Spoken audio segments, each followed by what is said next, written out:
থেকে আগত বিশিষ্ট ক্রীড়া সংগঠকবৃন্দ, সাবেক এবং বর্তমান খেলোয়াড়বৃন্দ, বিভিন্ন দলের রাজনীতিবিদবৃন্দ, ইলেকট্রনিক মিডিয়া সহ আজকের উভয় দলের খেলোয়াড় কর্মকর্তাবৃন্দ সবাইকে জানাই শ্রীমত সালাম, আদাব এবং শুভেচ্ছা।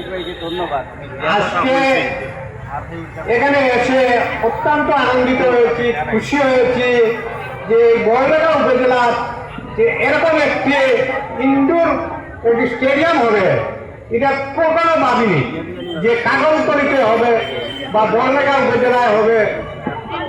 আজকে এখানে এই মাঠ করে দেওয়ার জন্য আমি আজকে যে যিনি দিয়েছেন সম্ভবত ওনার নাম জাকির, ওনাকে আমি দক্ষিণবাগ ক্রীড়াঙ্গনের পক্ষ থেকে অসংখ্য ধন্যবাদ জানাই।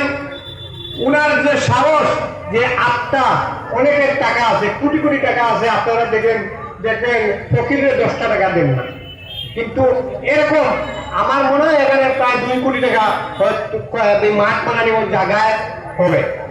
এই এরকম দান করা, এরকম একদম কিছু মানুষের জন্য আনন্দ দেওয়ার জন্য এই জায়গাগুলো দেওয়া, এটা আত্মার দরকার লাগে, সাহস লাগে, মুখের সাহস লাগে, সবার সম্ভব না। তাই আমি খেলোয়াড় হিসাবে বড়লেখা উপজেলা ক্রীড়া সংস্থার পক্ষ থেকে অসংখ্য ধন্যবাদ জানাই জাকির হোসেনকে। আজকে এখানে যে নেতৃবৃন্দ এসেছেন, আমি আমার ব্যক্তিগত পক্ষ থেকে ওনাদেরকে আবারও সালাম জানাই, শ্রেয়র জানাই। বিশেষ করে এখানে যে এই খানতলী ইউনিয়নবাসী আজকে গর্বিত হয়েছেন। ময়মুরব্বীরা আগে বলতেন, অনেক সময় শুনতাম হাবিব ভাইয়েরা রাজনীতি যখন বক্তব্য দিতেন যে একজন ব্যক্তি এলাকাকে পরিচিত করতে পারে, উন্নতি করতে পারে। আজকে সেই প্রমাণ কারণতলিতে জাকির দিয়েছেন। এই বড়লেখা, জুড়ি, কুলাঙ্গা উপজেলা, এই 3টি উপজেলার মধ্যে প্রথম এখানে একটি ইনডোর স্টেডিয়াম অর্থাৎ ওয়ারিস আলী স্পোর্টস সেন্টার করে এই কারণতলিবাসীকে উনি উজ্জীবিত করেছেন, সম্মানিত করেছেন। এই জন্যই আমি আবারও আমার খেলোয়াড় জীবনের পক্ষ থেকে, আমার পরিবারের পক্ষ থেকে, দক্ষিণবাগবাসী ক্রীড়াবিদদের পক্ষ থেকে অসংখ্য ধন্যবাদ জানাই। আমার বক্তব্য দীর্ঘায়িত করব না। এখানে অনেক সাবেক খেলোয়াড়রা আছেন, বর্তমান খেলোয়াড়রা আছেন, ক্রীড়া সংগঠক কিন্তু আছেন। আমি আপনাদেরকে অনুরোধ করব, এখানে আপনারা দেখেন কত টাকা ব্যয় করে আজকে আমাদের জন্য এই সেন্টার করে দেওয়া হয়েছে। আমরা যদি এই টাকা ব্যবহার না করি তাহলে এদের এই আয়োজন ব্যর্থ হবে। আপনাদেরকে অনুরোধ করবো, আপনারা আসেন, এখানে খেলাধুলা করেন।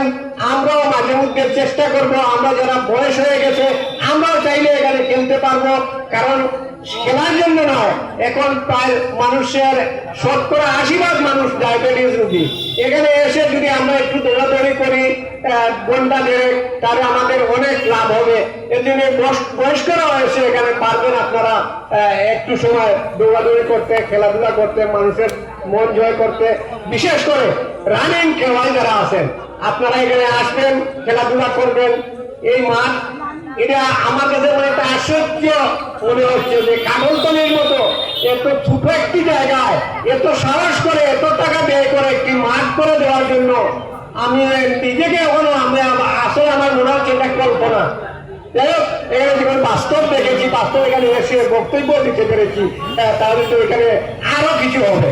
আমি অনেক সময় অনেক জায়গায় আমার মনে আছে 2বার আমি ক্রীড়া সংস্থায় বক্তব্য রেখেছিলাম, ক্রীড়া সংস্থা খেয়ে সাহেবের সামনে, যে আমাদের যখন উপজেলা টিম বাছাই হতো আমি বলেছিলাম যে খাগলতলী ইউনিয়নে অনেক যুবক আছে, এরকম যুব সমাজ, যুবক অন্য কোনো ইউনিয়নে নেই। যদি এই কাগলতলীর এলাকায় একটি মাঠ হতো তাহলে অনেক খেলোয়াড়, শুধু ফুটবল নয়, ক্রিকেট, ব্যাডমিন্টন, ভলিবল, অনেক খেলোয়াড় বেড়ে আসতো। কারণ এই কাগলতলী এলাকায় অনেক যুবক আছে। তাই হোক, এখানে পরিবর্তে কিছুদিন পূর্বে আমরা শুনেছিলাম এই জায়গায় যেখানে আমরা খেলাধুলা করেছি, বাজারের সাইডে, পাম্পের সাইডে এখানে একটি স্টেডিয়াম হওয়ার কথা ছিল। জানি না কোন কারণে হয় নাই, হলো না। আমি অনুরোধ করব, এই বড়লেখা উপজেলার আমরা মনে করবো যে অভিভাবক, ক্রীড়া সংগঠনের অভিভাবক, রাজনীতিবিদের অভিভাবক হাবিব ভাই, এখন যে সময় আছে, আপনি চাইলে এই এলাকায় এই স্টেডিয়ামটা হয়তো আনতে পারবেন।